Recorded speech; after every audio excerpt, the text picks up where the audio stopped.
All right. So let's go back to John Adams. Who was John Adams' vice president? Thomas Jefferson. Good. Thomas Jefferson.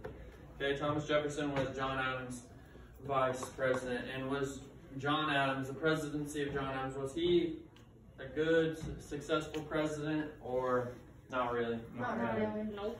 Not really, right? How many terms did John Adams serve? One. Just one term, right? He didn't get reelected. But so some of his accomplishments, I guess we could say, during the XYZ affair. Who can tell me what was the XYZ affair first? Austin? It was practically a battle with us and the French because the French helped us in the battle against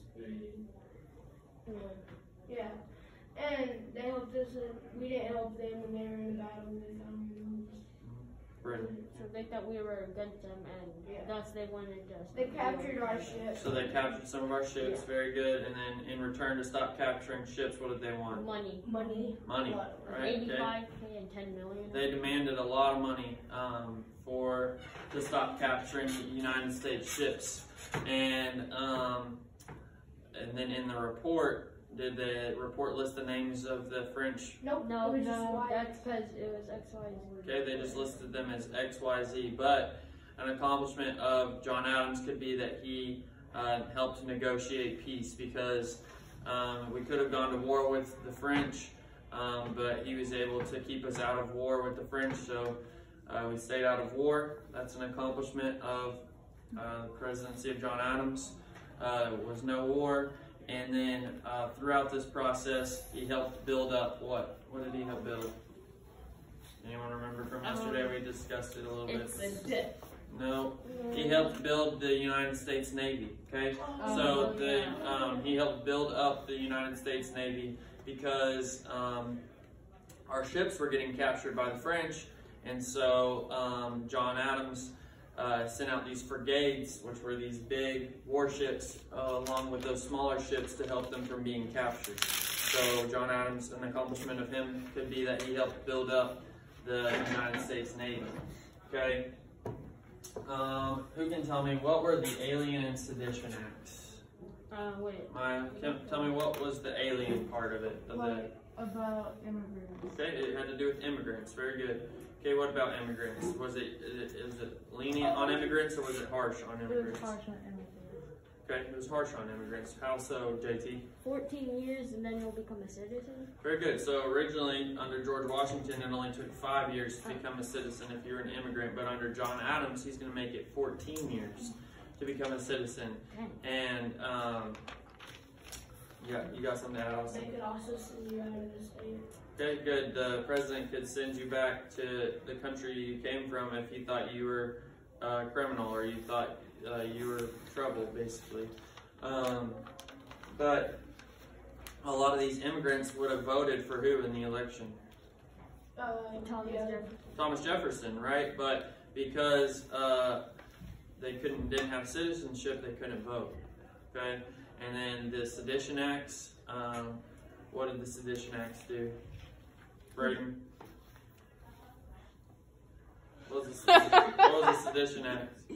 Why do you look like that? He's like, okay, it made it illegal to do what? What did the Sedition Acts make it illegal to do?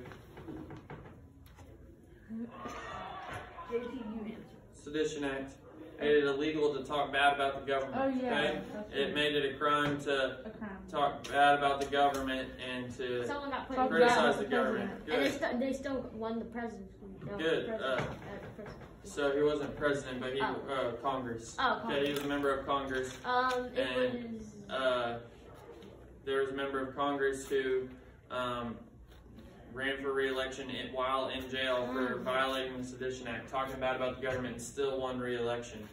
But I still think it must have been like a couple days before the election. maybe.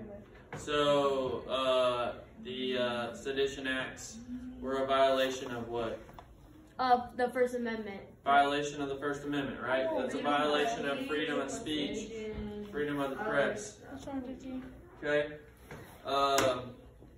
So that pretty much covers John Adams. Okay, now we're going to discuss Thomas Jefferson and his presidency. So Thomas Jefferson is the third president of the United States, elected in 1800. Okay, John Adams was up for re-election to try and run a second term, and he ran against Thomas Jefferson, but Thomas Jefferson selects Aaron Burr to be his running mate, and Aaron Burr is a New York Federalist. John Adams finishes third, actually. So John Adams is running for re-election, and he actually ends up finishing third in the election. He is out. Thomas Jefferson and Aaron Burr, the vice presidential candidate with Jefferson, they received the exact same number of votes. So the same number of people voted for Thomas Jefferson as they voted for Aaron Burr. It's a tie for the presidency between those two guys, Thomas Jefferson and Aaron Burr. And the election has to go to the House of Representatives. The House of Representatives then get to vote on president. And after 4 days and 35 votes from the House of Representatives, it was still a tie. Okay, the vote was still a tie after all this time. So originally, Thomas Jefferson picked Burr to be his vice president and to run alongside him, hoping to get support from people in New York. And Burr agreed to be the vice president, but as he saw that actually he was starting to get votes for president, he decided to kind of change his mind and ended up going to run against Thomas Jefferson when he started receiving votes to be president. He's saying, okay, I might actually, instead of being vice president, I could be president. So he kind of betrayed his loyalty to Thomas Jefferson. Traitor.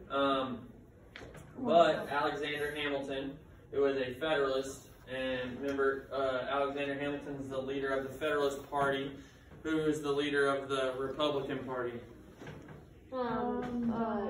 Thomas Jefferson. Thomas Jefferson, right? So Alexander Hamilton and Thomas Jefferson, do they agree on a lot of things? No. No, right? They have differing beliefs.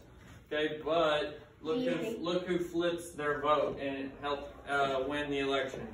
Alexander Hamilton of the Federalist Party. He flipped his vote and decided to vote for Thomas Jefferson.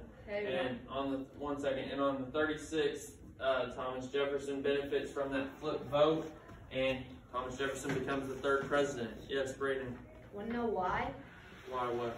Why Hamilton picked Jefferson? Why did he? He hates Burr. Did he? Why Burr shot him? Yeah. Okay. So, No, JT, seriously, there was then the election of 1800. Before leaving office, John Adams appoints, right before he gets kicked out of office, he appoints William Marbury to the Supreme Court. And remember, how long do Supreme Court justices serve? Until Forever. Forever, life, right? They serve until they want to retire, or they die. So, he appoints William Marbury to the Supreme Court in his last night as president, and the Congress, they refuse to accept the nomination of William Marbury. And Marbury sues the Secretary of State who withheld his appointment papers, so that Marbury thinks he should be elected, and he's trying to sue them for not electing him. Marbury lost his case, but the Supreme Court was the big winner here. So this is important because the Supreme Court case, Marbury versus Madison, the Supreme Court declared the Judiciary Act, establishing during the presidency of George Washington, to be unconstitutional. And this was the first time the Supreme Court asserted an unwritten right to check the powers of Congress. It is known as judiciary review. So, the big takeaway is that we get judiciary review from Marbury versus Madison. The judiciary branch, the judicial branch, they're able to check the Congress, which is in the which branch? What is Congress?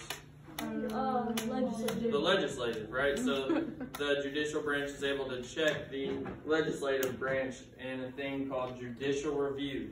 And we get that from Marbury versus Madison. Okay, so Thomas Jefferson, here were some of his policies. He wanted to cut the federal budget and reduce debt. He wanted to reduce the debt of the country. He promoted a laissez-faire policy in economics, which means laissez-faire means that the government tries to stay out of the economy. Okay, they just let the economy up to the people. The government stays out of it. They wanted to decrease the size of government departments, reduce the size of the Army and the Navy, and ask Congress to repeal the whiskey tax. So Thomas Jefferson was a big advocate for less government control and giving more control to the people. All right. And then some of his other policies, where he wanted to keep the Bank of the United States, continue to pay off the state debts using the national government's money, and allow Federalists to keep their government jobs. So even though there was Federalists in office and Thomas Jefferson is a Republican, he's going to allow a lot of Federalists on the other party to keep their government jobs. All right. So these are some of the initial things of Thomas Jefferson, and we're going to talk more about Thomas Jefferson tomorrow. So up to this point, we've covered the presidency of George Washington and John Adams, and we're just starting to get into Thomas Jefferson.